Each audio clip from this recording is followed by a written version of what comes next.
You know that guilt you feel when a coach or business expert asks you, how often do you email your list? And you kind of mumble something about meaning to be more consistent.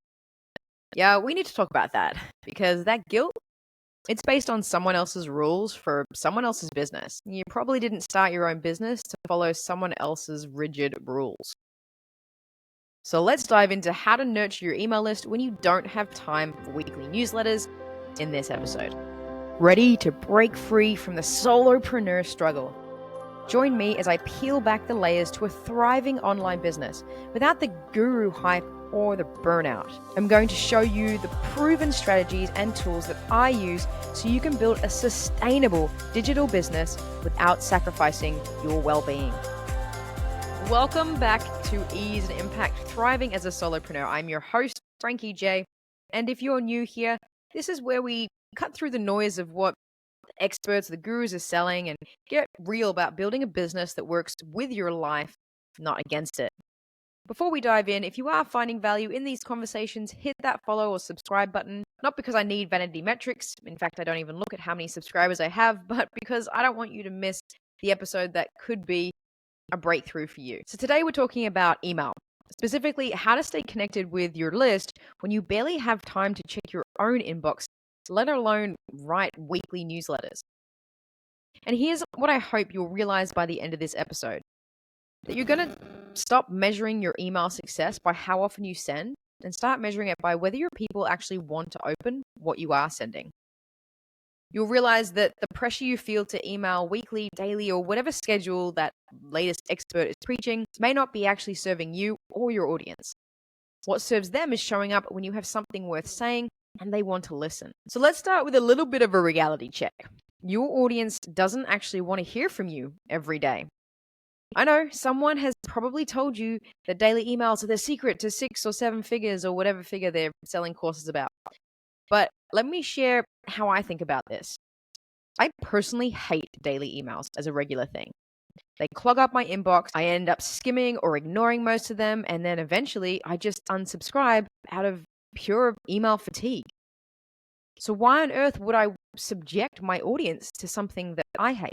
Unless it's something genuinely time sensitive, like a workshop happening tomorrow or a price change deadline, daily emails are just noise. And your audience has enough noise already. Now, the other side of it, your audience does need to hear from you in order to feel like they get you and what you're out there doing in the world. And of course, how it helps them. So once every 2 to 3 months with a sales email about your latest course or coaching opportunity is not going to cut it. That person might likely not remember who you are by that stage and think, why are they selling to me? I don't even know who they are. So here's what actually works for me, and maybe it'll work for you too. I'm super consistent with one piece of content. You're listening to it now, my weekly podcast. Now, that's my kind of anchor. Everything else flows from there when it makes sense, not because of some arbitrary schedule that says it should. So think about what your anchor is or could be. Maybe it's a weekly video, a detailed social post, or yes, a podcast like mine. Whatever it is, that's not just content, it's the start of a conversation. Your email can then become the continuation of that conversation, not a whole separate thing that you have to create from scratch. For me, sometimes that looks like sending out a simple new episode is live email with a couple of bullet points about what's covered. Other times when I have more energy, it's sharing the thing that didn't make it into the episode, the tangent I edited out or an additional thought I had after recording. The key is, it's not creating new content.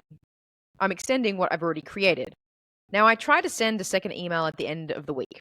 Try being the operative word here. Sometimes it happens, sometimes it doesn't. And you know what? The world doesn't end when I skip it. When I do send it, it's usually something like a quick thought that was sparked by a conversation with a client or a friend, a resource I stumbled across that relates to that week's topic, a question I'm pondering that I'd love my audience input on.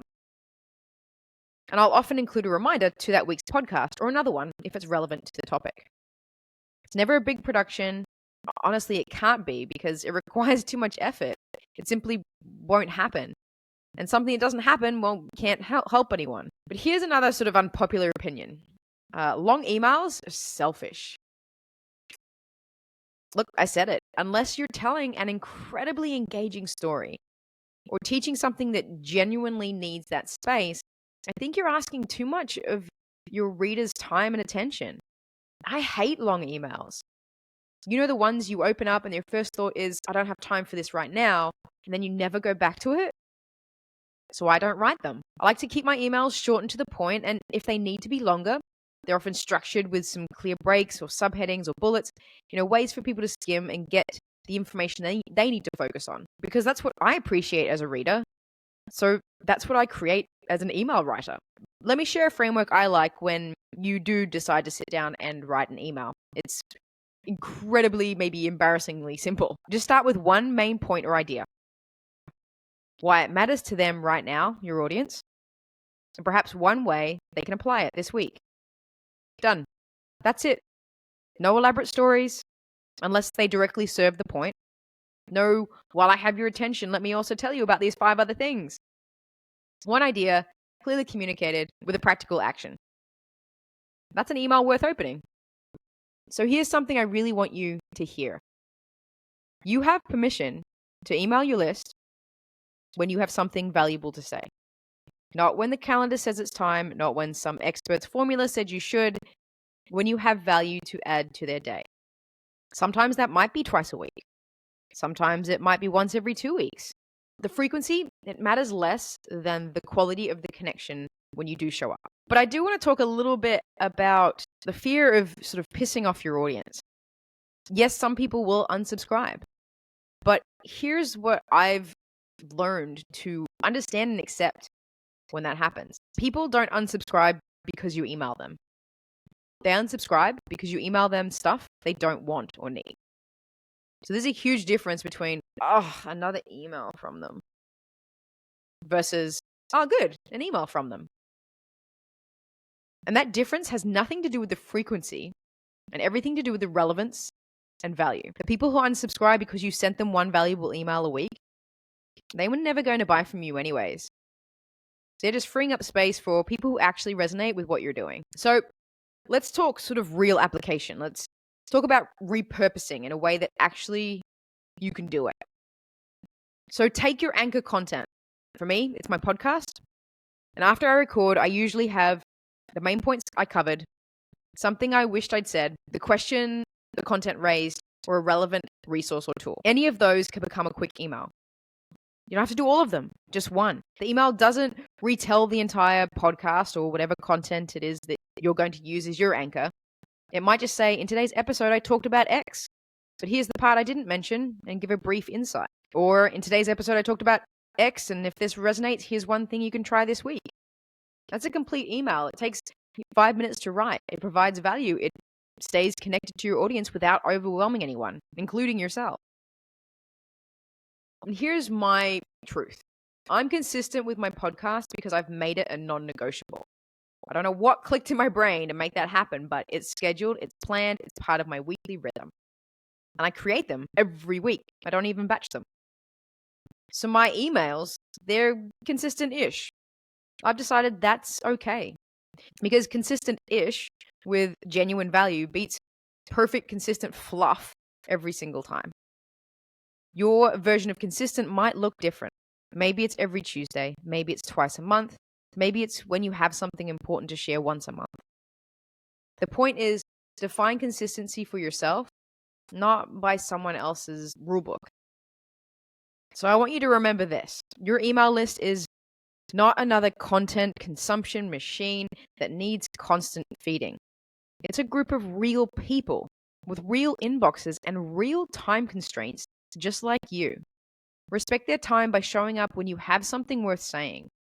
Make it easy to read by keeping it short and well-structured, and give yourself permission to find a rhythm that works for your business and your life. Start with whatever content you're already creating consistently. Let your emails extend those conversations, not create new ones from scratch.